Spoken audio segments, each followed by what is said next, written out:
Hey everyone, welcome back to the channel.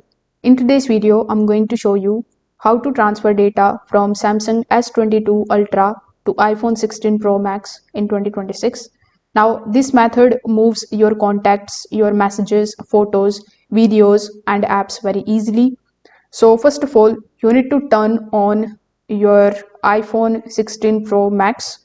After that, when you reach the setup screen, you need to choose the move data from Android.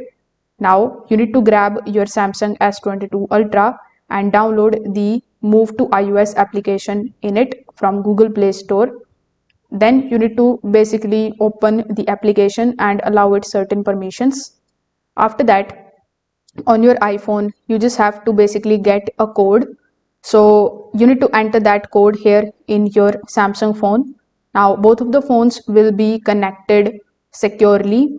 Now you can choose what you want to transfer, like you want to transfer the contacts, the messages, the photos, videos, Google account data, and more. Then you need to simply tap continue. Keep both of the phones close together. Don't lock the screens or close the applications during the transfer. Now the time depends on how much data you have. So once it is finished, iPhone will confirm that the transfer is complete.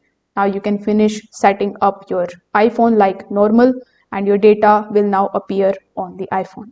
So if this video helped you out, make sure that you like this video and subscribe to the channel. Thanks for watching.